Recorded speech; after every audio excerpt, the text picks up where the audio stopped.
தமிழக முதலமைச்சர் மு.க.ஸ்டாலின் அவர்கள் இன்றும் நாளையும் நெல்லை மாவட்டத்தில் சுற்றுப்பயணம் மேற்கொள்கிறார். இந்த நிலையில் அவர் நெல்லைக்கு புறப்படுவது தொடர்பான அந்த காட்சிகள் வெளியாக இருக்கிறது.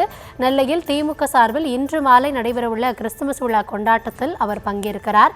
இந்த நிலையில் தற்பொழுது அவர் சென்னையிலிருந்து விமானம் மூலமாக தூத்துக்குடி செல்லவிருக்கிறார். அதற்கான அந்த காட்சிகளை பார்த்து வருகிறோம். விரிவான விவரங்களோடு இணைகிறார் எம்முடைய செய்தியாளர் லதா. கூடுதல் விவரங்களை வழங்கலாம். வணக்கம்.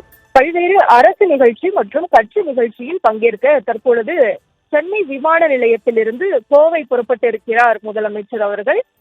தற்பொழுது சென்னை விமான நிலையம் வந்த அவர் தற்பொழுது புறப்பட்டு இருக்கிறார். முக்கியமாக நெல்லை 2 நாள் பயணமாக நெல்லை செல்லக்கூடிய அவர் பல்வேறு நிகழ்ச்சிகளில் பங்கேற்க இருக்கிறார். முக்கியமாக இன்று பாளையங்கோட்டையில் நடைபெறக்கூடிய கிறிஸ்துவ நல்லெண்ண இயக்க சார்பில் நடைபெறும் கிறிஸ்துமஸ் விழாவில் அவர் பங்கேற்க இருக்கிறார். மேலும் திருநெல்வேலி ரெட்டியார்பாளையத்தில் 56.36 கோடி மதிப்பீட்டில் அமைக்கப்பட்டுள்ள பொருளை அருங்காட்சியகத்தையும் இன்றைய தினம் திறந்து வைக்க இருக்கிறார். மேலும் நாளை நெல்லை அரசு மருத்துவக் கல்லூரி மைதானத்தில் நடக்கும் அரசு விழாவில் 44,924 பயனாளிகளுக்கு 100 கோடி மதிப்பிலான நலத்திட்ட உதவிகளை வழங்குவதுடன் காயிதே மில்லத் அறிவு நூலகம், மருத்துவக் கல்லூரி, கூடுதல் கட்டடம் உட்பட 538 கோடியே 48 லட்சம் மதிப்பீட்டில் முடிவுற்ற திட்ட பணிகளுக்கு கூட அடிக்கல் நாட்ட இருக்கிறார்.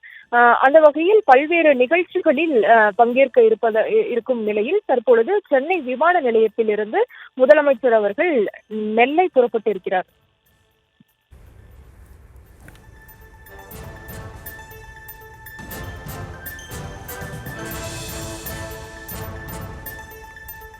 தற்போதைய விவரங்களுக்கு நன்றி லதா.